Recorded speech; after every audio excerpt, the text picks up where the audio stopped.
Believe Nation, happy Friday. It's time for some Q&A.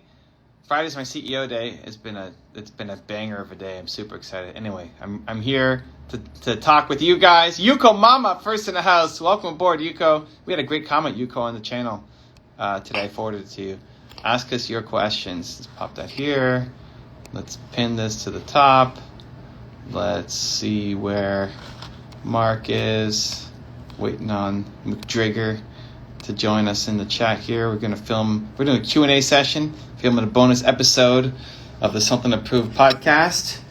I'm excited. How are we doing? So Friday's my CEO day. I actually just recently switched up my order of priority. So Friday mornings I spend strategizing, working through content, planning, just kind of thinking hat on. And then in the afternoons I spend helping the people who are in my network, who I'm trying to spend more time with, just stay top of mind with, all that good stuff. So that's what we've been doing.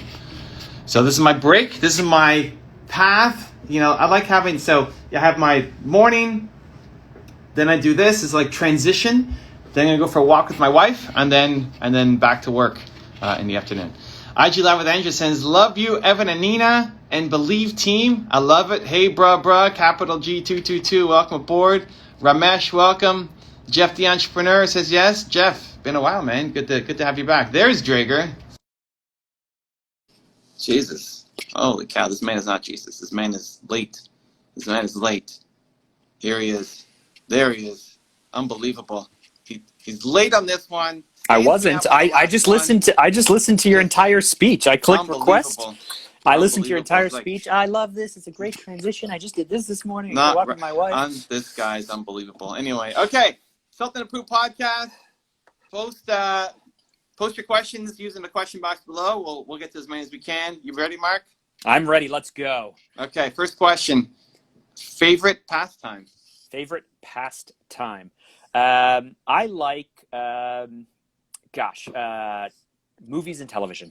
I didn't realize how much I liked movies and television until I was talking to my kids the other day, and I remembered that I went to film school. And I went to film school for a reason. Like, I really enjoy stories of people overcoming challenges, and I like competition. I like watching competitions. I like home and television, all that stuff. I don't actually watch that much TV because it makes me feel guilty and lazy, but the time that I do spend watching it, it's just like beautiful relaxation time for me, and I love it. I mean, this is my pastime, guys. This is what I'm doing it right now. Like, if you're not, this is my break, talking to you guys. Apart from that, though, what would I do? Salsa dancing, although I haven't done as much of that because my studio's closed. League of Legends, TSM is in the semifinals. See, I want to play video games. I buy video games. I love the idea of video games, and then I feel guilty putting time towards that. So it's just always feeling guilty about something. Welcome to the We All Have Guilt podcast. There you go. Exactly. Okay. Schedule your life. Okay. Maestro. In the last 5 years, what new beliefs, behaviors, or habits have most improved your life? Oh, wow. My goodness. Did you know Mark Yeager 5 years ago? Shell of the man. This is crazy. A few years ago, around this time, in a week, it'll be, I think, a 2-year anniversary, let's say. 2 or 3 year anniversary. Last 5 years. I know, but I actually had like a 2-week, like after the summer was done, coming back to September, I actually had 2 weeks of pretty serious depression. And Evan was nice enough to say, hey, Mark, I told him about it, and he said, come over to my condo. And so I came over the next day to his condo, and we talked for a bunch of hours. And then that really kicked off a lot of change. So I think in that time, I've probably tried to attack 8 core beliefs, limiting self-beliefs that were holding me back. So if I go back far enough, I think the first was hedging. I used to hedge all the time with everyone to be polite because I worried about being too direct, and I was never really clear. I think another one was the idea that I can't be attractive or healthy. And in that time, I've lost 50 pounds, and I've changed my diet, and I now go to the gym pretty much every day. Another one of them is that I can't do it. Mark just can't do it. He just doesn't have it. He doesn't have what it takes. And I've been able to prove to myself over that time through Evan's help and other things that you know what, we are a lot stronger than we think we are. We can do things that we don't think we can. We do hard things. That I'm not a good enough father, that I can't rebuild my business, like just endless amounts of things. And 5 years isn't, I mean, it's a fun thing to pick. 5 years, 10-year goals, all these things. Those are just nice round numbers. But the truth is that, you know, every 3 or 4 months, you're probably changing in pretty significant ways. And so it's fun to look back sometimes on all the progress that you made so you can feel good about it. But for me, it's like I'm trying to attack what's next. I don't even know. 5 years ago, what was that? 2020? What year 15. Is it right now? 2015? It was 2015. I have no idea. I can tell you what you were doing. What was I doing in 2015? Well, my daughter, my youngest, was born in 2014. And, okay, so you were releasing in 2015 your one word. Because it had just been released.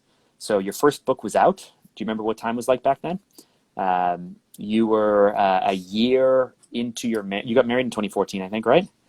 So you were a year into your marriage. You don't remember. I don't know. Your one word. This book just came out, and look, this one's signed. Look at that. I don't know if you can see. Yeah, kind of. Now there you go. There you go. I have signed and unsigned copies. But yeah, you just got, you're a year into your marriage. Your book came out in 2016, according to this. So you were writing your book. Yeah. You were walking around on your iPad to the whatever you call it, to the Whole Foods to have your writing day and all of that stuff. I think it's just constantly attacking the things that scare me. My biggest fear is still disappointing people, and it's just attacking it in every way that I can. I don't know, 5 years, I have no idea. I mean, the biggest ones that I think about are all in the past 12 months of breaking my neck and going forward multiple times in my 3-month tour. It started with disappointing people on stage. Now I get to face that fear every 4 days. Then it became, I'm going to try doing it without a script and just doing Q&A format, which terrified me because at the beginning it was all perfectly scripted. And then the 3rd month became, now how do I do all this with a broken neck? Let's go. Then that was already a year and a half ago. That wasn't the last 12 months. Was it? I love it. That, and then Whistler and speaking between Goggins and Manning. Peyton Manning, yeah. And then Puerto Rico and all that stuff. It's just constantly pushing through the same fears, insecurities, and doubts of letting people down and playing on bigger stages. Evan is growing continuously. He lost track of time. Yeah. You guys don't realize how bad Evan is with time. I remember what's important. There you go. Okay. Gosh, you brought the mood down, Evan. You're like really quiet now. What's going on? Okay, well, let's bring it up. Offensive, but who is Mark? What does he do? That's not offensive at all. That's a great question. I'm Evan's friend, and I'm guessing the co-host of the Something for podcast, which we've been doing for a little over a year. I've known Evan since 2007. We were part of the same mastermind group, so I've known him for a very long time. I helped Evan make his very first YouTube video. I shot that for him. I made him so angry with something that I did that he created Kanye West's top 10 rules to success. The first top 10 rules to success. He did it to basically get back at me and jam how awesome Kanye is in my face, as he likes to say. More to educate.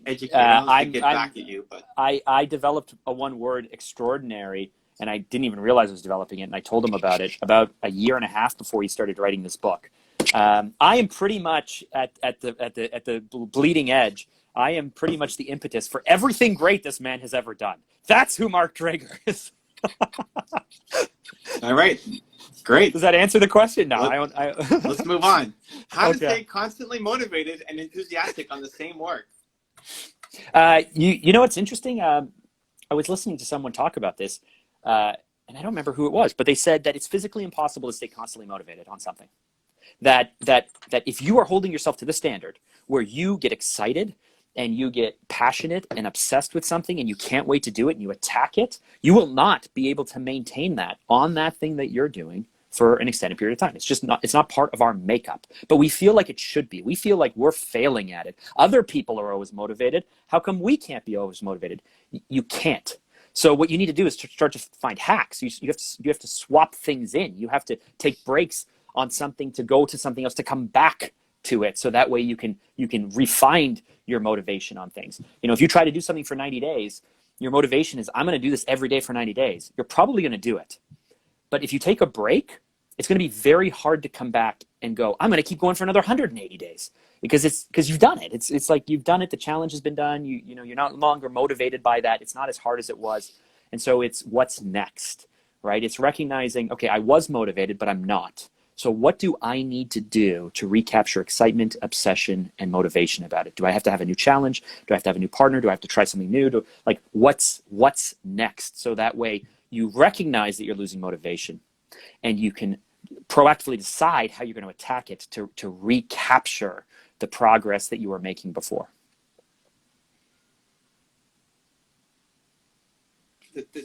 Not a big fan of how that was worded, but there's elements of truth to it that I agree with. I'll work on the wording for you next time, Evan. Well, like look at the Something to Prove podcast. Are you motivated to show up on Thursday and do our podcast, or Friday when you decide to grace us with your presence for our Q&A session here? Evan says that because last week I completely forgot to show up at 2:00 on Friday. But anyway. So are you constantly motivated to show up and do our show? I feel different about it. There's some times where on a Thursday I come and I go, I'm really nervous about having a conversation. I don't know what to talk about. I don't know what to say. There are other times where I'm like, I can't wait to do this. This is going to be great. So the schedule and the need to do it dictates that it gets done. But how the level of excitement or motivation I have for attacking it changes week to week. And if I thought that I was going to come every single time, completely fired up and super, super excited, I don't know if I'd be able to maintain that. So I'll tell you this. If I see Something to Prove podcast in my calendar for the day and I'm not excited by it, that's the end of the show. Okay. That's you. No, but some of us struggle to stay motivated with things. No, but I think that's important. I think that's the error in your logic. Like, that is everybody. I think the difference where your logic is 100% true is within the doing, there has to be micro change. If we just did the same episode on repeat every day, then that would get boring. Well, there's different questions, there's different topics, but as a whole, I'm pumped. When I see Mcdrigger in my calendar, I'm excited. And if that changes, then I'm changing. So here's a better maybe example. So when it comes to health, there are certain things that I will do there are certain things that I will do every single day. When I get up, I will have a cold glass of water every single day because I have to. There are things that I will do every day, and it's routine. It's not even motivation. But there are times where I'm very, very motivated. Like right now, I am very motivated to hit a certain weight goal. And so that's a challenge I've given myself. That's a timeline I've given myself. I'm very motivated to do so.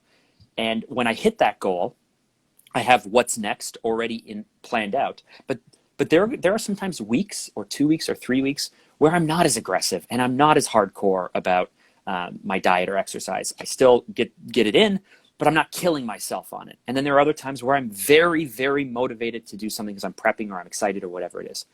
You have to admit that you have those ebbs and flows with yourself, no?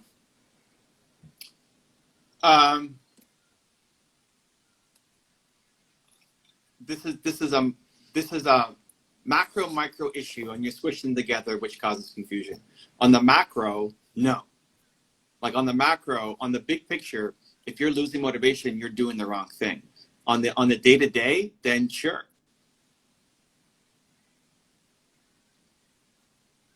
So okay, but they're saying how to stay constantly motivated and enthusiastic on the same work. So that sounds like the day-to-day to me. So you're going to have ebbs and flows on the day-to-day, no? Is that not what you're saying? If it's the exact same photocopy work every single day, you're going to get bored of it. And so you need to add some variety to it. But if you're looking at your work as a whole and thinking, I'm bored, you're not going to win. Like, you have to move on to something else. I will accept that as an answer. The second Something to Prove podcast becomes a task, I'm out. And Evan won't even tell us. He just won't show up one day. I'll tell you, but it'll be a super quick. Yeah, it'll be a Facebook Messenger like, hey, we're not doing the podcast anymore. Yeah. I'm like, okay, cool. Final episode. Final episode. I'll just No, decide. you won't even give me a final episode. Last week was the final episode. We didn't even know. Yeah, I might do that. But that's have done that before. People need to move on. No, I think that's like that needs to be torture. The idea that I'm going to do this thing that I don't want to do for another 2 weeks needs to destroy you because your time is valuable. No, hold on. This happened. So we used to have this not on Friday at 2:00. We used to do this for a very short time. We did this while you were gaming, and I remember one time asking like, "Hey, like you doing gaming while doing a live stream. One, you're not as great at the live stream because you're not engaged, and two, you can't possibly be very good at gaming." And you're like, "Yeah, that's okay. I like it. It's fun. I mash together." The very next week, I get a message, "Hey, we're not doing the live streams anymore." Oh, okay. Yeah. Great. And I'm like, okay, great. And you're like, yeah, I got to focus on gaming. And then so my next question was like, are we going to reschedule this for another time? And you're like, oh, yeah, we could do that. Because for all I knew, this was all over. It was all done in that one text. That's how quick Evan is to cut things out of his life. Yeah, that's the answer. Like if it's not serving you anymore, people hedge and they wait and they sit and months go by and you're still doing the thing that you hate and you can't find a way out and you're living a life that now disgusts you. And you can't believe that you've become this person. How did that even happen? So you need to cut that ASAP and move on. But inside of each thing, yes, you need to add some variety. So I didn't like how you worded it. But we're saying the same thing. You just didn't like my explanation. Yeah, I don't know. I think you're not anyway. You're close. I'll get there, guys. I'll get there. Don't worry. The all-time champ. The all-time champ is a constant contributor to the Celtic podcast. I remember noticing his name back when we used to record these podcast episodes at TDS with like video and everything. Yeah. So yeah, he's going back like right to the beginning. There's still video here, by the way. Okay, how to work on your startup during lockdown? I mean, what's the problem? What's the difference between lockdown and not? I mean, you can still reach out to people. You can have conversations like this. I suppose if it's a retail store you're starting, I mean, I don't have enough details to be able to tell you why you can't, but probably whatever reasons you think are holding you back aren't. And there are probably ways that you can get around it. It's not going to be perfect. It's not going to be what you want. It's not going to be how you imagined it, but this is the world we're living in now. So what can you do? I mean, in my business, so I started a marketing agency back in 2006, and we were very focused on video production, which has to happen in person. Like you have to go to places and shoot photography and shoot videos and have crew and have actors and all of these things. And that made up like 70% of my revenue. Guess what? All of that came to an end in March. And so the teams and the structure and everything we were doing, nobody wanted any of that stuff to happen. I had another side of my business, which was only 30% of my revenue, that we were like, I guess we're doing this now, all in on this. And so we've spent the last bunch of months just mainly focused on that other side of the business. Is it perfect? No. But we're working in the world we're working in. We're doing what we can. And chances are you can work on your startup during lockdown if you really ask yourself, what is the most important thing I should do today to help drive this forward? And then just do that thing. What? You started off this whole thing talking about how you don't want to hedge anymore. You stopped hedging, and then you led that final. Mark's on a roll. This is amazing. And then he leads that last sentence with, chances are, the biggest hedge of all time. Of course you can work on your startup during lockdown. 1,000%. The problem is you're focused on why you can't instead of how you can. That's the only difference. And guess what? You're going to get punched in the face again next week with something else that happens in your life. And you can focus on why you can't win instead of how you can. This is the only difference between people who go off and achieve success. They focus on how they can instead of why they can't. Chances are. Thanks, Evan. Chances are. I can't say chances are. I can't say most likely. I can't say probably. No, it's because you were in such a roll, man. You're in such a roll. It was so fire. And then the conclusion is such a hedge. But come on! If anyone's interested in this kind of coaching, you can come to Evan Carmichael's Thought Leadership Academy next May, and he can yell at you in person. Movement Makers. Get in Movement Makers, fam. Yeah, he'll yell at you in person in Movement Makers, that's for sure. There's the Evan we love. Yeah, I was with you. We're rolling. It's like, here it comes. We're getting to the crescendo, final moment here, and then it's chances are. Next. We have high expectations for mcdrigger. That's all. Okay. What advice would you give a smart college student about to enter the real world, and what advice do you think he got cut off? Okay, so I mean, first of all, if you're a smart college student, that I'm going to take that to mean that you were really good at college, you were really good at school, right? I had a 4.0. I was really good at school. I was really, really good at understanding classes and understanding the structure and playing the game and talking to teachers and all of this stuff. And I went out into the real world. Makes sense, dude. It makes sense. Did you have to have a 4.0 when you? In film school dude. at 4.0. Makes sense. Yeah, because I'm an achiever. And achievers, you go, hey, if you do ABC, you'll win. I go, okay, I'll do ABC. And then I go to the real world and I realize none of that matters. Like being good, unless I want to be an academic, the structure but this of is schooling. great. Like dude, no, you actually crushed it inside the corporate world. Like it's the same thing. You got a 4.0 in the corporate world of things that don't matter, right? Like you crushed it. Yeah, that's me. Give me I would have done well in the military probably. Give me a structure, and I will work within that structure to do the very best that I can. Okay. So great. So the only thing that matters in your schooling are your experiences and the skills that you've been able to develop. The knowledge is interesting, but you got to be able to apply it. The friendships are good, but who knows if they'll last or not. Connections, people talk about the connections, right? I think they overplay connections. I think it's very, very hard actually to get connections from that early on to be able to pay off to things, but it's all good. It's all good.